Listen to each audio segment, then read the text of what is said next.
Hello friends, welcome back to our channel. எல்லோரும் எப்படி இருக்கீங்க? நல்லா இருக்கீங்களா? இந்த வீடியோவில் டவ் சோப் ரிவ்யூ பற்றி தான் பார்க்க போகிறோம். இந்த டவ் சோப் உண்மையிலேயே ஸ்கின்னை ஒயிட்னிங் பண்ணுமா அப்படின்னும், இந்த சோப் யூஸ் பண்ணுறதுனால என்னென்ன பெனிஃபிட்ஸ் கிடைக்கும் அப்படின்னு தான் இந்த வீடியோவில் பார்க்க போகிறோம். நான் இந்த சோப்பை யூஸ் பண்ணி ரிவ்யூ நான் ஷேர் பண்ணியிருக்கிறேன். இந்த வீடியோ புதுசாக பார்க்குறீங்க அப்படின்னா நம்மளுடைய சேனலை சப்ஸ்கிரைப் பண்ணலைன்னா சப்ஸ்கிரைப் பண்ணிக்கோங்க. வாங்க இப்போ வீடியோக்குள்ளே போகலாம். ஃபஸ்ட்டு நான் டவ் சோப்பு ஒரிஜினல் யூஸ் பண்ணிவிட்டு இப்போ வந்து டவ் சோப்பு பிங்க் யூஸ் பண்ணிக்கிட்டு இருக்கிறேன். டவ் சோப்லேயே நிறைய வெரைட்டி இருக்குது. டவ் பிராண்ட்லேயே பேபிக்குமே சோப் இருக்குது. ஃபஸ்ட்டு இதோட பேக்கேஜிங் பற்றி பார்த்துடலாம். டவ் சீரம் பார்னு போட்டிருக்கு இதோட பாக்ஸில். இந்த பாக்ஸில் படம் எப்படி இருக்குன்னா, சோப்பில் ஏதோ சீரம் இடுற மாதிரி படம் கொடுத்துருக்காங்க. டெர்மட்டாலஜிக்கலி டெஸ்டட் அப்படின்னும் போட்டிருக்கு. இந்த பாக்ஸில் எந்த இடத்துலையுமே சோப்புன்னே போட்டில்லை, அதுக்கு பதிலாக பியூட்டி பார் அப்படின்னு சொல்லியிருக்காங்க. இந்த சோப்பு வந்து சருமத்தை சுத்தப்படுத்துறதோட இது வந்து நல்லா மாய்ஸ்சரைசிங்காக இருக்குது ஸ்கின்னு. ஏன்னா இதில் வந்து 1/4 பங்கு மாய்ஸ்சரைசிங் க்ரீம் இருக்குது அப்படின்னு இதோட பேக்கேஜில் போட்டிருக்கிது. ரொம்பவே சாஃப்டாக ஸ்கின் ஆக்குது. மற்ற சோப்பு மாதிரி ட்ரை ஆக்க மாட்டேங்குது. pH பேலன்ஸ்டு சோப்பு, அதாவது இதோட pH லெவல் வந்து 5லிருந்து 6 தான் இருக்குது. ஏன்னா மற்ற சோப்புலாம் ரொம்பவே இருக்கும், 7, 8 இந்த மாதிரிலாம் இருக்குது. அதனால் இது ரொம்பவே மைல்டான சோப்பு. ஒரு மைல்டான ஸ்மெல்லுமே இருக்குது இதில்.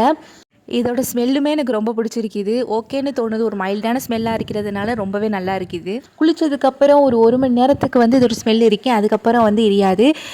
இதோட நுரை எப்படி வருதுன்னா, மற்ற சோப்பு மாதிரி இதோட நுரை வராது. நல்லா ஒரு க்ரீம் மாதிரியே மெல்ட் ஆகுது. இந்த சோப்பு வந்து ஸ்கின்னை ஒயிட்னிங் பண்ணுமா அப்படின்னு கேட்டால் நான் இல்லைன்னு தான் சொல்லுவேன். ஏன்னா எந்த ஒரு சோப்போ க்ரீமோ ஸ்கின்னை ஒயிட்னிங்லாம் பண்ணாது.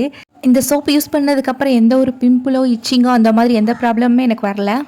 எக்ஸ்பைரி டேட் வந்து 3 வருஷத்துக்கு கொடுத்துருக்காங்க. நான் 2025 வாங்கியிருக்கேன். 28 வரையுமே இருக்குது. 100 கிராம் சோப்போட விலை வந்து 67 ரூபா. பக்கத்தில் இருக்க கடையில் தான் வாங்கினேன். இந்த டவ் சோப்பு வந்து ஆன்லைன்லையுமே அவைலபிளாக இருக்குது. ஓகே ஃப்ரெண்ட்ஸ், ஃபைனலாக இந்த சோப்போட ப்ளஸ் என்ன மைனஸ் என்ன அப்படின்னு பார்த்துடலாம்.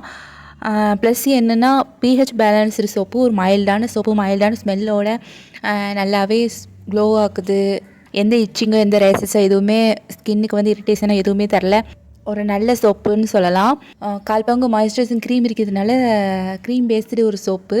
அப்புறம் மைனஸ் என்னென்னு பார்த்தோம்னா, 100 கிராம் சோப்பு 67 ரூபான்னு இருக்கையில் வந்து கொஞ்சம் விலை கூட மாதிரி எனக்கு ஃபீல் ஆகுது. க்ரீம் பேஸ்டு சோப்புனால கொஞ்சம் நல்லாவே மெல்ட் ஆகிற மாதிரி இருக்குது. இந்த சோப்பு வந்து ஆயிலி ஸ்கின்னுக்கு செட் ஆகுமா அப்படின்னு எனக்கு தெரியலை. ஆயிலி ஸ்கின் பீப்புள் யாராச்சும் யூஸ் பண்ணிகிட்டு இருந்தீங்கன்னா கமெண்ட்டில் சொல்லுங்கள் எப்படி இருக்குது அப்படின்னு. ட்ரை ஸ்கின்னுக்கு இது ரொம்பவே சூப்பரான சோப்பு தான். ஓகே ஃப்ரெண்ட்ஸ், இந்த ரிவ்யூ வீடியோ உங்களுக்கு பிடிச்சிருந்தா இந்த வீடியோக்கு ஒரு லைக் கொடுத்துருங்க. உங்கள் ஃப்ரெண்ட்ஸ் அண்ட் ஃபேமிலி கூட இந்த வீடியோ ஷேர் பண்ணுங்கள். இந்த வீடியோ பற்றின உங்களோட கருத்துக்களை கமெண்ட் பாக்ஸில் சொல்லுங்கள். கடைசி வரைக்கும் பார்த்த எல்லாத்துக்குமே ரொம்ப ரொம்ப ரொம்ப நன்றி. அடுத்த ஒரு யூஸ்ஃபுல்லான வீடியோவில் பார்க்கலாம் ஃப்ரெண்ட்ஸ். பாய்.